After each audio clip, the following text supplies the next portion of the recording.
Hey, welcome back to the ending of the Civil War. You have made it. Congratulations. Notice I have the same shirt I had on the beginning of the Civil War. It's because it's the same day, and this is actually my second video out of the four, but whatever. All right, so let's go through the Civil War ending and get your notes ready and pause button and all that jazz. Okay, so the man right above me is U.S. Grant. His real name was Hiram Ulysses Grant, but he actually, when he went to West Point, they screwed up his name and they changed it to Ulysses Simpson Grant. So U.S. Grant, who would have thought? And they know him as the Butcher because of this wonderful little battle called the Battle of Cold Harbor. He allows 50,000 American Union Northern soldiers casualties in a few months, which is 40% of the Union Army at that time. It was crazy. And he orchestrates the Battle of Cold Harbor, where he actually sends wave after wave after wave of individuals to their deaths. 7,000 men die in 20 minutes. They actually, in their diaries, today is the day I'm going to die type of thing, they put their names, sewed their names on a piece of paper, or not sewed, but put their names on a piece of paper and pinned them um, on their clothing so people will know who they were because they knew that they were going off to die. Yep, that's Grant. He wanted to win this war, and so he sends them off, and this totally freaks the South out. And the South's like, yeah, this guy's a little bit crazy. Let's run away. So, another piece that is causing the South to be a little bit worried is General Sherman, William Tecumseh Sherman. And he has this thing called the March to the Sea. He burns a gigantic swath of land. Here is the swath of land on this map here. And he basically marches to Georgia and burns everything. Um, he frees slaves as he goes, offers them 40 acres and a mule. They never get it. Sort of. Reconstruction. That's for another time. All right. Anyway, they start off getting it, but then we take it away. It's not a pretty scene. It's America. All right. So Atlanta, all the way to Savannah.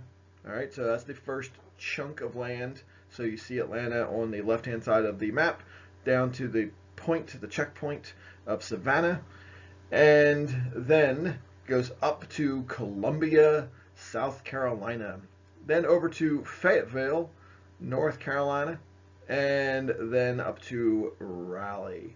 All right, so that whole chunk of land is burned.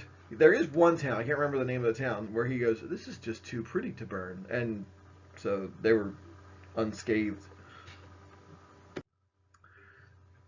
At the exact same time, the 1864 election is going on. If you remember the guy on the left, he had a case of the slows at the Battle of Antietam, and he was the main Northern general for the first part of this war, a big chunk of the first part. He's really good with drilling, all right, if you remember that. And his soldiers loved him. They're like, oh, this guy's great. Yes, folks, that's George McClellan. George McClellan on the left. And I found a colorized picture of Abraham Lincoln, and I was like, ooh, that's kind of fun. And he doesn't look any better. All right, so 1864, the Democrats, they cannot nominate Stephen Douglas. Remember, he's dead. He died 3 months after the start of the Civil War, pretty much in June, I believe it was, of 1861. And can you imagine if he, you know, was elected president? Remember, I told you that before, and that would have been really weird. You just sit there and you ponder that. What ifs in American history? All right, so the Democrats, they're actually split in two. Believe it or not, they still can't get it together. 1860 did not teach them anything. They're like, we had three candidates before. We'll just cut it down to two. All right, so they're still split, and this is in the North. This election only happens in the North, and they're still split. They have the war Democrats and the peace Democrats. And the Republicans and the War Democrats actually combine and they become the Union Party. They nominate Abraham Lincoln as the candidate. He's a Republican. But they also nominate as the vice president Andrew Johnson, who is a Democrat. So technically they're both Union Party people, but they're Republicans and Democrats. That's what it is. And Andrew Johnson is the only Southern senator, he's from Tennessee, only Southern senator who does not secede from the Union. So he's not trusted by the South, for sure, because he didn't secede. But the North's like, you're still a Southerner. What are you doing here? And so, but they use him as a possible tool to bring the country back together. And he becomes president eventually because, Lincoln dead thing, All right. Peace Democrats nominate George McClellan. All right. So you have a soldier, a general, who is going under the idea of peace. He's done. He's been fired, so he wants peace. He's from some state called New Jersey. You may have heard of it. All right. The Copperheads. All right. They are totally against war. All right. They are peaceniks of the 1860s, not the 1960s. All right. So they want no war. Make peace, not war, man. All right. So they nominate Clement Vallandigham. Yeah. Let's look at him. Hey, nice beard. All right. So the peace movement, the Copperheads, Clement Vallandigham. And there is their pamphlets. It looks like some kind of a book or something like that. Pamphlet of some sort. Poster. Abraham Africanus. Yes, folks. Kind of racial. Just saying. So that's that, and that's him. And they're the peaceniks of the time. So 1864 election. It occurs. Guess what? Clement doesn't get any votes. And you have Lincoln versus McClellan. Lincoln receives 212 electoral college votes. That's a huge win, all right, to 21 for McClellan. New Jersey, guess what? Goes with McClellan, right? We usually wind up, with the Democrat. Lincoln receives 2.2 million popular votes. That's huge numbers. But look at McClellan. He's not too far behind. Only 300,000 popular votes behind him. So popular vote, it's not as bad as it seems because a lot of the soldiers are actually probably voting for McClellan because they still love him. They're like, he took care of us. He was good. All right. And the inauguration happens in March of 1865. That's when they used to be. Now we're in January because of the 20th Amendment and all that jazz. Because it's way too long in between the election and the inauguration. So we finally changed it. And it is March 4th, 1865. Back then, though, Civil War is over. 1 month and 5 days later. April 9th. Yay, war is over. We'll talk about that in a second. Sadly enough, 5 days later, Lincoln is assassinated. And basically, Sherman's victories down south, his little march to the sea, truly helped Lincoln win. So, the last battle of the Civil War that Lee is involved in, and there are little battles here and there, but this is truly considered the last battle. All the historical books will say that. So this is Lee's last battle, and then he surrenders at Appomattox Courthouse. That is the name of the town. There is a courthouse, all right, but this is the town of Appomattox Courthouse. All right, that's how they do it. There's a few of them down in Virginia. We have one in New Jersey. It's called Cape May Courthouse. It's a town. It's not truly a courthouse, only just a courthouse. It is the county seat, basically. All right, that's where they had the court at the time. All right, and he signs his surrender on April 9th, 1865. It is signed in the house of Wilmer McLean. All right. the house is still there. All right, that is a picture on the bottom of the house back then. That is a picture up top from me. I took it. All right, of the house today. Oddly enough, the bricks are in different order. We took it apart in America to move it to Washington for historical purposes and never moved it. We just let the bricks stay in a gigantic pile. And then they're like, we should probably build that house again. And then they built it. So it's an exact same spot, just different. All right. True story. Grant. After the signature of the surrender, Grant refuses to allow his men to cheer because they were supposed to be welcoming their countrymen back in. So he allows them to go home and take their horses, their mules, and things like that to get ready for the plowing season because spring was there and they were about to plant their grass and wheat and tobacco. All right. Grass. All right. So how did we get to Appomattox? All right. So in the wintertime, there was this little battle, long battle, cold at Petersburg. It was ditches and boom, bombs everywhere. Gigantic craters full of soldiers. It was bad. It was really horrible.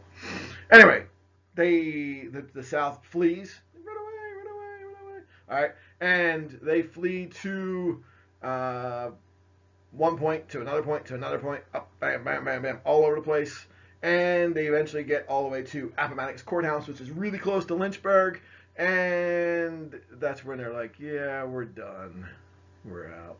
Peace. Literally, peace. All right.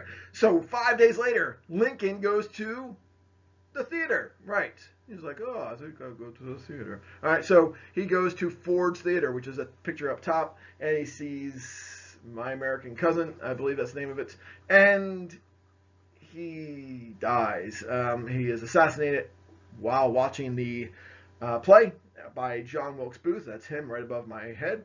And the South cheers, yay, Lincoln's dead. But now they're going to be really soon regretting it because they're like, oh, he actually had a pretty good plan of bringing us back together.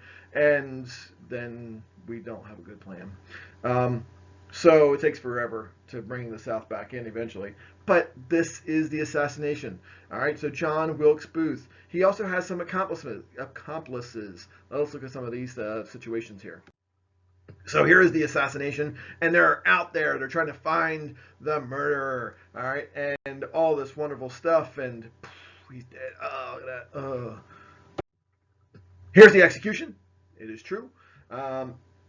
Literally, almost 3 months after the assassination of Lincoln, the 4 accomplices are dead. John Wilkes Booth is captured in a tobacco barn, and he is actually with David Harold, who surrenders before Booth puts them both to their death, basically. And Booth is in a tobacco farm. They burn it. They kill him. It's a bad situation. He just dies within like a few days after the assassination of Lincoln. But you have other accomplices.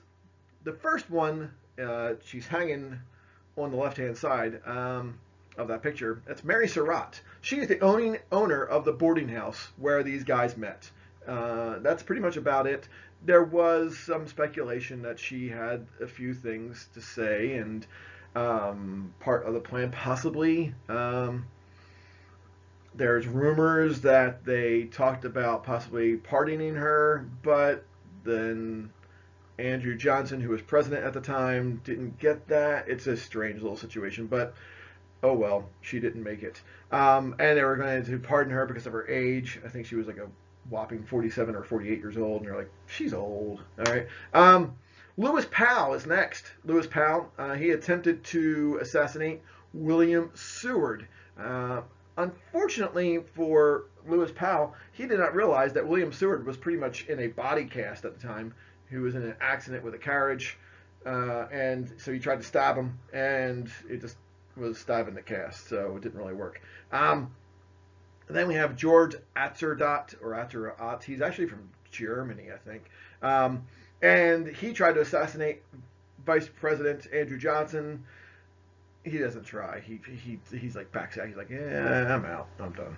All right. So, but we assassinate him anyway, and then we have David Harold, who took Booth, John Wilkes Booth, to the doctor to reset his leg because he jumped off the balcony and broke his leg, and he took him there to Dr. Mudd, Samuel Mudd. All right, and that's where we get the phrase. Have you ever heard the phrase? His name is Mudd because of Samuel Mudd, because he was the doctor, and then everyone's like, oh, I don't like you. You took care of the assassin. All right, so he took him to the doctor. He helped flee to the tobacco farm, and then it was just like, yeah, they found us. We should probably, surrender. And Harold surrenders and eventually is executed, obviously.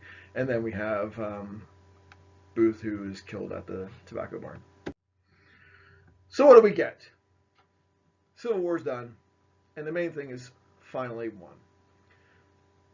We get the 13th, 14th, and 15th Amendments, folks.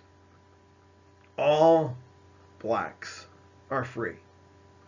Slavery is done in America. It is passed in legislation in February of 1865. Lincoln is still alive, but it is not passed by the states until later. All right, because it is an amendment to the Constitution, so it has to be approved by the states. The 14th Amendment is then brought in 1868, which says that all blacks are citizens of America. This gets rid of the 3/5 compromise from the 1770s. And the impact is the South would have more votes. They would have more votes because now they have more actual citizens to vote. Oddly enough, they restrict their votes. All right, and then we have the 15th Amendment, which says that all black males can vote, and that starts in 1870. So, in 1870, we do have enfranchisement for all males in America. Women are fighting for it at this time, but they're like, you know what, let's slow down a little bit. Let's just try to get the black males in. And then 50 years later, they eventually allow women's right to vote. Another amendment, but that's America, folks. It's a slow struggle to get what you want. And so that is that. That ends this. There will be one more video, and that will be on the analysis of the Civil War, because it's always good to sit back and reflect and go, That is all. Take care. Have fun. Enjoy yourself. And as always, don't start a civil war.